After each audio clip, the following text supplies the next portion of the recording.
Hi, my name's Clucas and this is my story. All my life I've had to fight just to get what people take for granted. I was born premature. Mum was having a lot of problems during the pregnancy because I wasn't getting food. And on more than one occasion they were told that I wouldn't survive. I proved the doctors wrong and I was born at the whole weight of 1 kilo. It was never really spoken about at home, you know. It was just like, you just who you are and that's it. Like, I was always told that, like Mum always told me that you just gotta, like, don't tell me you can't do it. Like,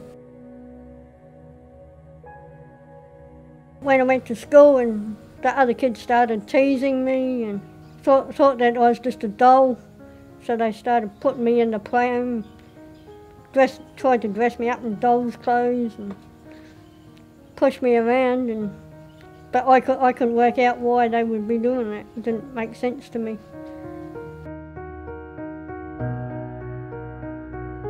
You got two choices. You can let them win, or you find a different way to sort it out. If you can find the weakness in the bully without bullying them, then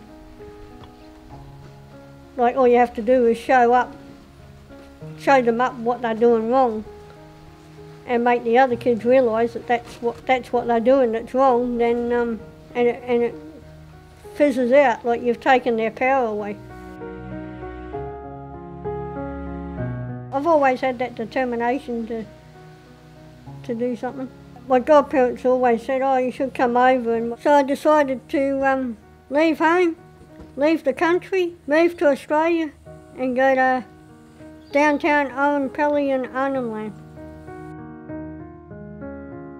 I think that's how my character grew. I think it's for the fact that, well, I didn't take too much notice. I just jumped in the car because I had a licence. So went up the street, didn't take too much notice about it. And then all these Aboriginals started lining the road and they were laughing and clapping me going up the road. I thought, this is a bit weird.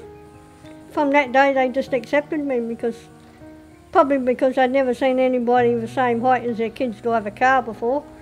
And then I was allowed to drink alcohol as well. That just blew them out. So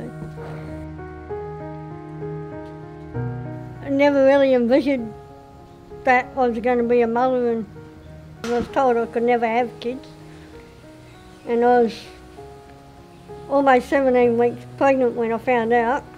The doctors and the specialists made a big deal out of it. And so then I was back to being the experiment again. Yeah. I had these journalists wanting to pay me money to do stories and all this stuff, and I basically told them to go away. Like I'm not going to put my daughter through what I went through.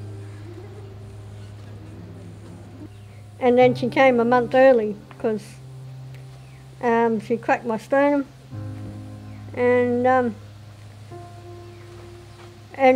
the first thing I said was, does she have 10 toes and 10 fingers? And I just sat her on the bed when she was a couple of days old and said, I got no idea what I'm doing, kid, but here goes. Could be a rough ride.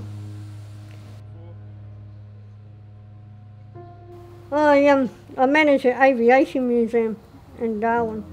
I went there as a cleaner because I just wanted a simple job that I didn't have to use my brain. And sometimes it takes that. It takes just going and getting a simple job that no stress attached to help you work out where you want to go next. And that probably did that for me, and I just kept going up. I'm happy to be part of YShift because it's a whole lot of resources coming together to help a larger group of people from all different angles of life, and if we can combine and move it on a larger scale, then a lot more people out there that can get some benefit from it. Like, the more you share, the more lives you can help. If you start feeling sorry for yourself, then whoever's bullying you wins. Like, if you're, like, you can have bad days, and I've had them, like, trust me, I've had them, but it's usually not the big things that break me down. It's usually something that's really silly and really simple. If you bury your head in the sand, then you lose. You've got to create momentum to change.